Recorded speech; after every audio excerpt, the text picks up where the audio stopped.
Welcome to this short video about TrailTracker, an iPhone app that lets you put local trail maps on your phone and track yourself in real time as you hike and bike or ski or horse ride or whatever along the trails.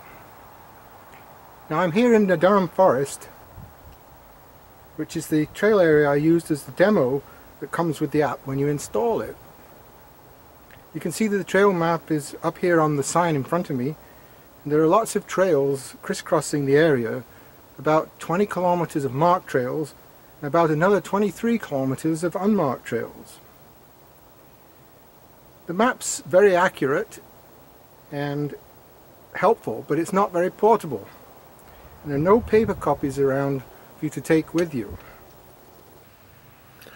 So this is where TrailTracker comes in useful.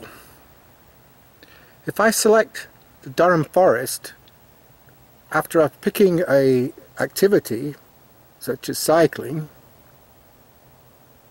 what I get is a copy of that map which I can take with me.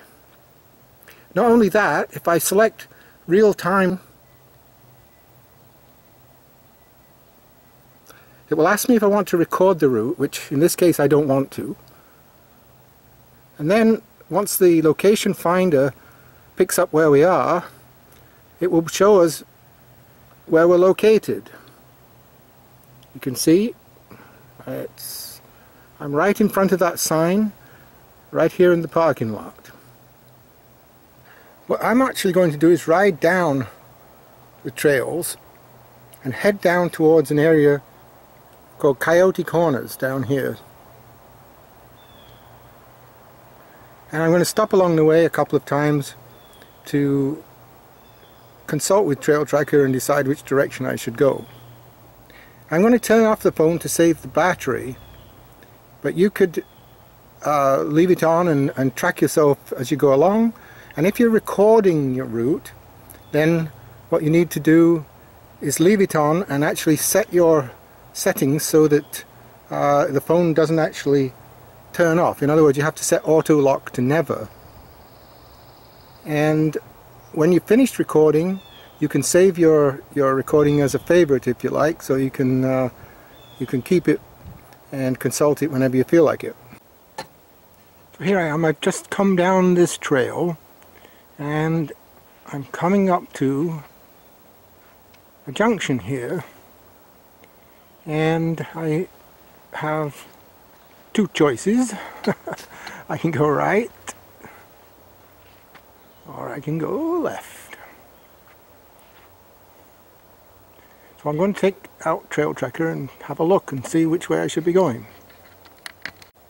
So I'm heading down towards this location called Coyote Junction, and if I come back out here, there you are. You can see I'm at this intersection, and I need to follow this blue trail down there to get to the Coyote Junction. So I need to turn to the left. So I'm going to head down there, and when I get down to the bottom I'll check my location once more.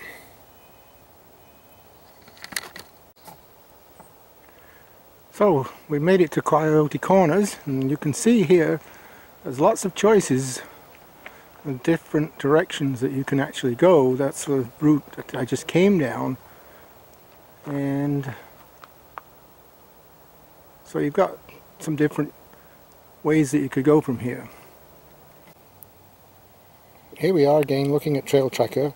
You can see that my location's just exactly where I'm standing at the junction of all these different trails, right in front of this other sign that we have behind us.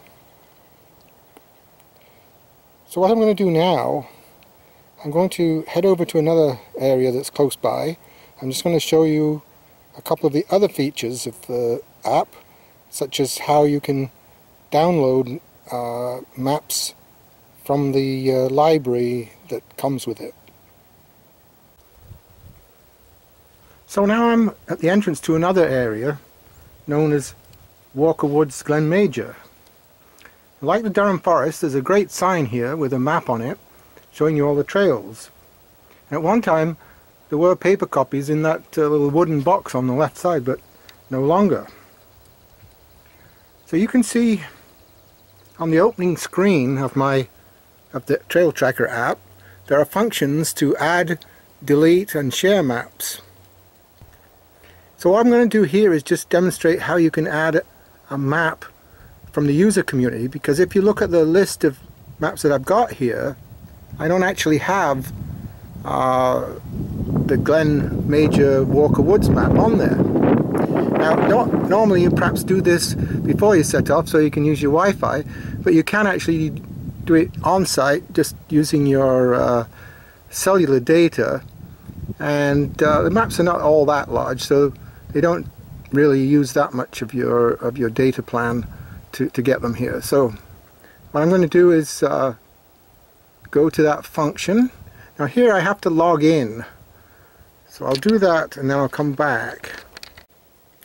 Okay, so I'm logged in and it's taken me to the page where you can search for a map. You can see there's 7 different ways to try and find a map.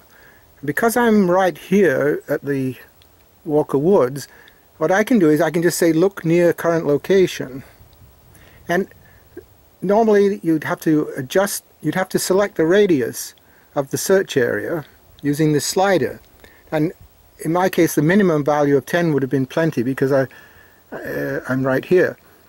So I'll just go ahead now and I'll search. So I get a few choices once the search is finished, but it turns out the first map is the one that I'm actually looking for, the Walker Woods Glen Major. So if I now tap Install Map, it'll ask me to accept a waiver, which I'll do, and then it goes ahead and installs it. If I go back now to the main screen, you can see that the new map is now available, and I can select it. There it is. It's the same map that you can see up on the board, or part of it. Now the other functions for sharing a map and deleting a map are pretty straightforward. The add your own map is a little bit trickier, and so I've actually prepared a separate instructional video on that, and you can get to it by going to the iTunes preview and from there to the support website, and you'll find there a link to a YouTube video of that activity, that process. So there we go. Thanks for watching. I hope you will find the app useful, and I hope it'll enhance your enjoyment of the trails that you use.